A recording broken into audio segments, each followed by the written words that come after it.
सुप्रभात विद्यार्थियों।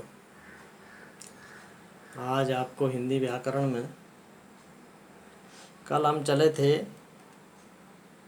वाक्य के भेद पर। वाक्य के भेद में हमने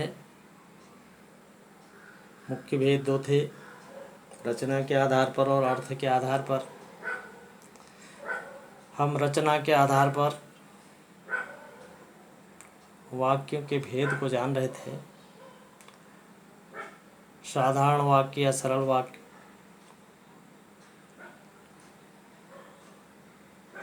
और मिश्र वाक्य या मिश्रित वाक्य, और संयुक्त वाक्य। तीन प्रकार के रचना के आधार पर हमारे वाक्य तो थे, लेकिन अब उसी पर जो हमारा मिश्र वाक्य था, मिश्र वाक्य के उपवाक्य कौन से होते हैं उसके बारे में भी हमें जानकारी होनी जरूरी है। तब हम आगे अपनी वाक्य रचना को ठीक कर पाएंगे। अब हम मिश्र वाक्य के उपवाक्यों को उदाहरण सहित बताना है। ध्यान दीजिए, तीन प्रकार के होते हैं मिश्र वाक्य के। जो उपवाक्य होते हैं वो तीन प्रकार के होते हैं। एक होता है समानाधिकरण उपवाक्य, दूसरा होता है प्रधान उपवाक्य, और तीसरा होता है आश्रित उपवाक्य, दूसरे पर आश्रित। एक प्रमुख होता है प्रधान।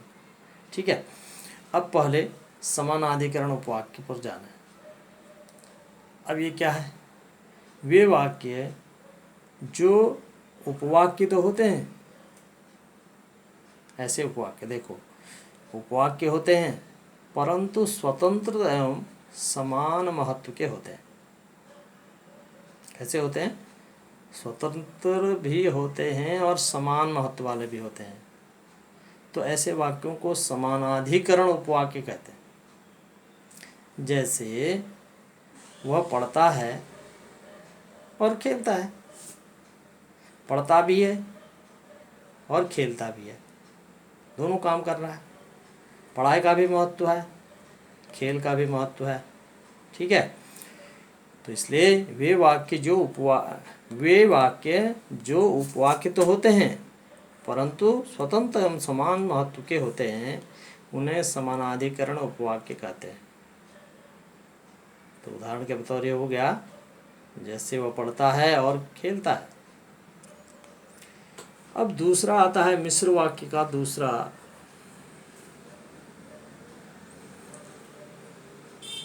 भेद, प्रधान उपवाक्य। अब प्रधान उपवाक्य क्या है? प्रधान ही है, वो प्रमुख होगा, वो मुख्य विशेष। तो इसलिए प्रधान उपवाक्य का मतलब है ये क्रिया इसमें मुख्य होती है। इस वाक्य में क्रिया क्या होती है? अर्थात जिस वाक्य में मुख्य रूप से क्रिया होती है, अर्थात जिस वाक्य में क्रिया मुख्य होती है, उसे हम प्रधान उपवाक्य कहेंगे। जैसे गायन प्रतियोगिता में प्रथम आने वाली छात्रा मेरी बहन है। अब समझो कैसे? या क्रिया को महत्व दिया, जो उसने काम किया, गायन प्रतियोगिता में भाग लिया, और उसको कार्य को करने वाला कौन है? आखिर मेरी बहन। तो मुख्य क्रिया, वाक्य की जो मुख्य क्रिया होती है वह होता है प्रधान उपवाक्य। गायन प्रतियोगिता में प्रथम आने वाली छात्रा, कौन है वो क्रिया करने वाली? मेरी बहन। ये प्रधान उपवाक्य का हो गया। तीसरा आता है आश्रित उपवाक्य। जो उपवाक्य दूसरे वाक्य पर आश्रित होते हैं, नाम से ही पता चल रहा आश्रित। ठीक है, दूसरे पर आश्रित होना। जो उपवाक्य दूसरे वाक्य पर आश्रित होते हैं उन्हें आश्रित उपवाक्य कहते हैं। ठीक है, आश्रित उपवाक्य के मुख्य तीन भेद होते हैं। मिश्र वाक्य के तीन भाग हुए, समानाधिकरण उपवाक्य, प्रधान उपवाक्य और आश्रित उपवाक्य। अब आश्रित जो उपवाक्य है उसके भी 3 भेद हैं, संज्ञा, विशेषण और क्रिया विशेषण। ठीक है, ऐसे आपको देखने में वाक्य रचना में मिलेंगे। देखो संज्ञा उपवाक्य क्या है? जिस उपवाक्य का प्रयोग प्रधान उपवाक्य की किसी, समझो, जिस उपवाक्य का प्रयोग प्रधान उपवाक्य की किसी क्रिया, किसी संज्ञा, कर्ता, कर्म, पूरक क्रिया, लिंकिंग वर्ब जिसको कहते हैं अंग्रेजी में, क्रिया, पूरक क्रिया के बदले में होता है, उसे संज्ञा उपवाक्य कहते हैं। जिस उपवाक्य का प्रयोग प्रधान उपवाक्य की किसी संज्ञा, कर्ता, कर्म, पूरक क्रिया के बदले में होता है, उसे संज्ञा उपवाक्य कहते हैं। और एक चीज़ इसमें ध्यान रखेंगे, संज्ञा उपवाक्य जो होता है प्रायः की योजक से जुड़ा होता है। योजक शब्द जो है की, इससे जुड़ा होगा, ये ध्यान रखेंगे संज्ञा उपवाक्य की पहचान में। यह गलत है कि मैं वहाँ नहीं गया।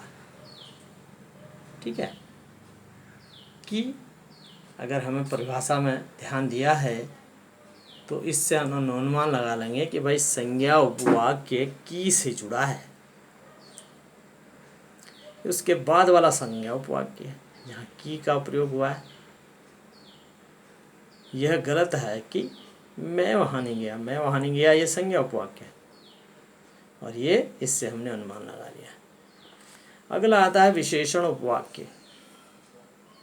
जो उपवाक्य प्रधान उपवाक्य की, सब प्रधान पर ही चल रहा भाई, प्रधान उपवाक्य की संज्ञा या सर्वनाम की विशेषता बताता है। विशेषण से वैसे अंदाजा लगा लो कि विशेषता बताने वाला है वो। जो उपवाक्य प्रधान उपवाक्य की संज्ञा या सर्वनाम की विशेषता बताता है वो विशेषण उपवाक्य कहलाएगा। अब देखो, जो परिश्रम करेगा उसे सफलता अवश्य मिलेगी। जो क्या करेगा? परिश्रम करेगा। परिश्रम का परिणाम क्या होगा? सफलता मिलेगी। ठीक है, मुख्य प्रधान उपवाक्य की विशेषता, यानी उस कार्य को करने से क्या मिलेगी? सफलता मिलेगी। अगला है क्रिया विशेषण उपवाक्य। जो आश्रित उपवाक्य प्रधान उपवाक्य की क्रिया, सारे प्रधान उपवाक्य पर ही हैं, इसके जो 3 भाग हैं, आश्रित उपवाक्य के 3 भाग प्रधान उपवाक्य पर है। जो आश्रित उपवाक्य प्रधान उपवाक्य की क्रिया की विशेषता बताते हैं। उधर तो संज्ञा सर्वनाम की बता रहे थे विशेषण उपवाक्य में, अब यहाँ एडवर्ब है, क्रिया विशेषण। ठीक है, तो ये उपवाक्य प्रधान उपवाक्य की क्या करते हैं? क्रिया की विशेषता बताते हैं। क्रिया विशेषण नाम से ही है कि क्रिया की विशेषता बताने वाला, उन्हें क्रिया विशेषण उपवाक्य कहते हैं। अब जैसे वह चित्र दिखाओ, क्या करो? चित्र दिखाओ। दिखाओ क्रिया है, कौन सा? जो रामू ने बनाया।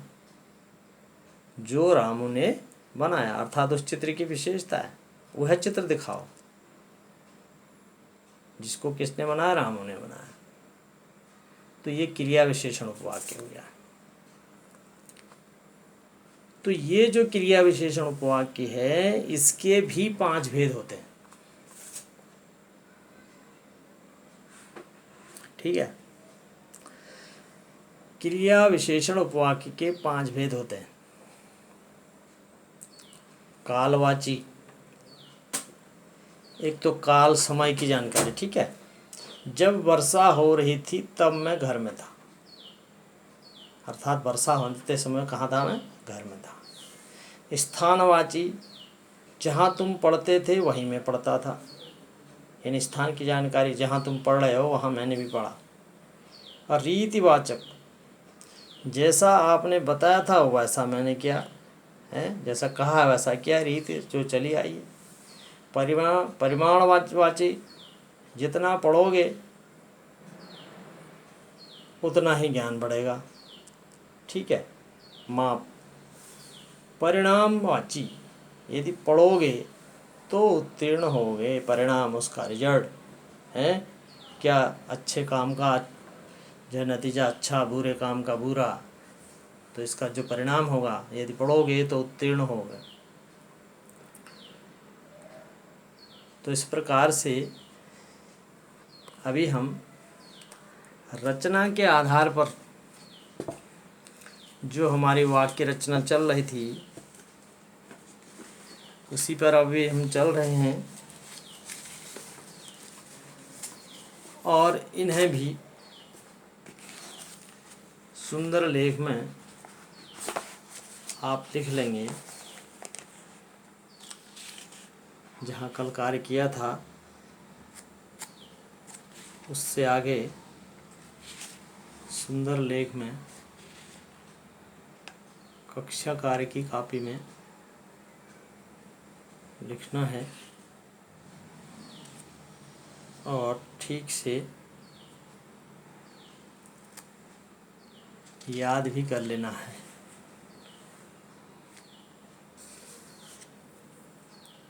लिखना है और याद भी कर लेना है।